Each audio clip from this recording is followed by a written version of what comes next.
Audi's made a big decision for its 2026 F1 entry that will be critical for sparking life into the underperforming team it's taking over. After persistent speculation that Audi's commitment to its first ever Works F1 programme is wavering, the German manufacturer has now proved the opposite is true. Audi's going all in, buying 100% of Sauber in what it calls a bid to accelerate the preparations for 2026. This is a victory for Sauber CEO and new Audi F1 team CEO Andreas Seidl, who has been pushing for more support from Audi sooner to make the changes he believes are necessary to achieve its goals from 2026 onwards. Remember, when Audi's plan to enter F1 was announced in 2022, it claimed it wanted to be very competitive within 3 years, and that basically means fighting for victories. The change of plan to completely take over Sauber should also finally put an end to the claims that various high-profile departures from Audi and its parent Volkswagen Group could derail the project entirely. After the exits of ex-Audi CEO Markus Duesmann and ex-VW Group chairman Herbert Diess, two backers of the project, another significant figure was rumoured to be on his way out, Oliver Hoffmann. He was part of the Audi leadership team that was front and centre at the official announcement of Audi's F1 plans way back at the 2022 Belgian Grand Prix. The suggestion was that he was leaving Audi too, and he kind of is, but that isn't the full story, which we'll get to a little later. The main point to understand for now is that once again a lot of noise has emanated from misunderstandings or misrepresentations of what's really been happening behind the scenes, and the big news there is that Audi's F1 plan has changed, but for the better. Audi had originally agreed to buy 75% of Sauber, with existing owner Finn Rausing retaining 25% of the company. Audi's plan was to scale up its involvement in the race team based in Switzerland, while simultaneously working intensively on its first ever F1 engine in Germany. Its role in Sauber's improvement as a team both at the track and at its Hinwil base was set to be relative to its gradual increase in its share of the team, starting at 25% in 2023, 50% this year and 75% next year.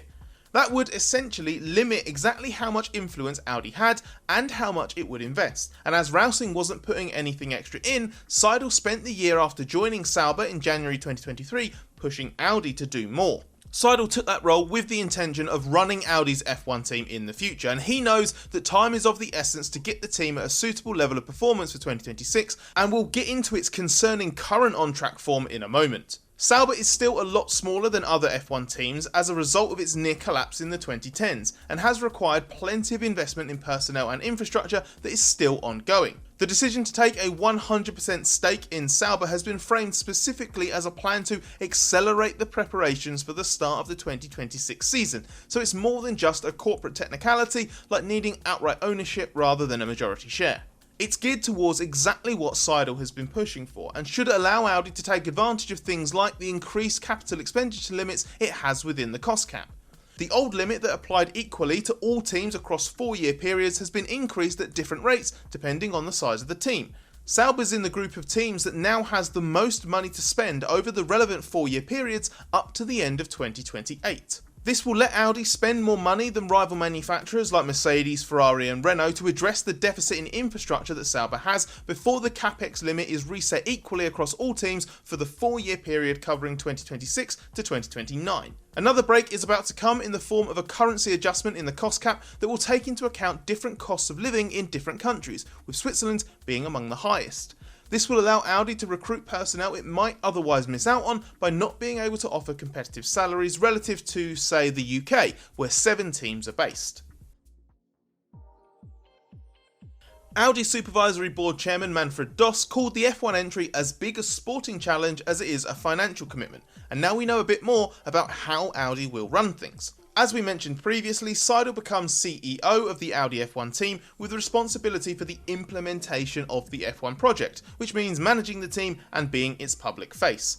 Meanwhile, Hoffmann will take overall responsibility of the programme, as well as becoming chairman of the board of the Sauber companies. So remember that rumour we mentioned that Hoffmann was leaving Audi, spun as the F1 programme losing another key figure? Well, his new role means he steps down as a member of the board of management of Audi itself, but he's not only staying involved in the F1 entry, he'll be in charge of the whole thing. In simple terms, it appears that Seidl will be the most senior day-to-day figure for the F1 team itself, while Hoffmann takes a broader role that will also include responsibility for the engine project at Neuburg and Audi's marketing strategy. The engine facility is housed where Audi's Dakar, Formula E, DTM and Le Mans cars have all been built since 2014. This has been expanded, the simulator's been updated, an all new 3,000 square metre building for the engine dynos built, and hundreds of personnel recruited. Adam Baker, an experienced F1 and wider motorsport engine project leader and FIA safety director, has been CEO of the company running the Audi engine program known as Audi Formula Racing. He'll stay in that role, reporting to Hoffman. Audi constantly referred to it as bundling Hoffman's responsibilities together, which, to be honest, felt like a very un-Audi word. And that wasn't the only way some of these specifics were communicated that provided a slightly amusing insight into how Audi's been talking about F1. When Seidl moved to Sauber from McLaren in the winter of 2022-2023, he did so with exactly this kind of eventual Audi F1 responsibility in mind. We all knew it, but it was framed as a Sauber move and nothing to do with Audi. All because nobody wanted the team to be seen as Audi before 2026, partly as Audi only wants its team to be recognised in its name when it provides both car and engine, and partly because of commercial sensitivities while Sauber was running under the Alfa Romeo name.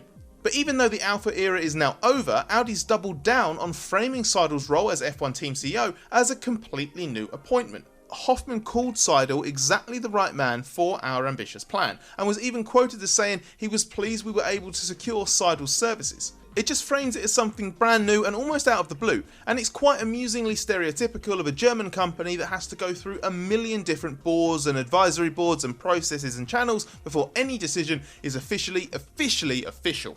The bizarre corporate approach and language around this since the start is also why we hear Sauber's managing director and the F1 team's official representative Alessandro Aluni Bravi talk about doing things according to the company governance about 40 times a weekend.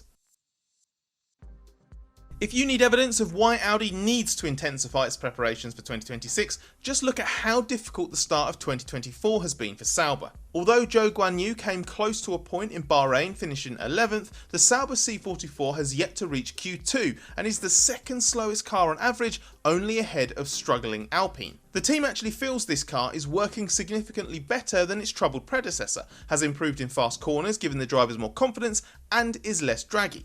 But it has proved difficult to get the tyres working for a qualifying lap. The car has shown decent race pace at times, notably with Zhou in Bahrain, although in Saudi Arabia he was limited by having to lift and coast throughout the race thanks to a cooling problem arising from the rapid repair job after his FP3 crash. In that race, Valtteri Bottas struggled massively on the hard C2 Pirellis. That, combined with the qualifying issues, suggests it is one of those cars that is gentle on its tyres in a race, but also doesn't work them hard enough to get up to temperature in certain conditions. Pit stops have also been a problem. The team upgraded its pit stop equipment this year with the expectation of faster turnarounds, but cross-threaded wheel nuts have led to two disastrously long pit stops this year for Bottas in Bahrain and Zhou in Saudi Arabia. Head of Trackside Engineering Jevi Pujolar says changes will be made for the Australian Grand Prix to fix this problem. Despite the issues, the pace of the Sauber appears to be strong enough to be competitive in the group of 5 teams at the back in F1, but it is essential that it unlocks more single lap pace to be able to qualify better. If Sauber can do that and get its pit stop sorted, then all is not lost for this season, given the car appears to be fundamentally quick enough to run on the periphery of the top 10. That's not saying much for what's about to be the Audi Works team, but realising the existing potential is the bare minimum in the meantime. Then Audi will be banking on its increased involvement, raising the ceiling much higher. While the major pieces are now being put in place for Audi, one very big unknown is what the driver lineup will be. It would be a surprise if the current pairing of Bottas and Zhou is retained for 2025, let alone beyond that. Bottas has an eye on it and can't be discounted, but Zhou's affability and appeal with the Chinese market that's important to Audi can only take him so far. Neither is to blame for the team's underwhelming 2023 and limp start to 2024, but they aren't the kind of A-list drivers a brand like Audi will want. But there aren't really that many of those drivers available, and those that aren't necessarily going to see this team as their number one pick. The race winners that are out of contract for 2025 and or 2026 are Sergio Perez, Carlos Sainz, Fernando Alonso, Pierre Gasly, Esteban Ocon, Daniel Ricciardo and Bottas. For podium finishers, add Alex Albon and Lance Stroll to the list. But the competition for most of those drivers' services will be fierce. The vacancies for 2025 and or 2026 include drives at Red Bull, Mercedes and Aston Martin, all of which will be ahead of Audi on most drivers' wish lists. The likes of Alonso, Sainz, Perez, Hülkenberg, Ocon and Albon will all be shopping around, but with different levels of availability. If Alonso wants to keep racing, for example, he'll be holding out for something more proven, like a Mercedes drive or the Red Bull seat should that team's ongoing off-track troubles create a sudden opening. But if neither path opens up, then even staying with his current Aston Martin team would probably be more appealing than rolling the dice on Sauber and Audi.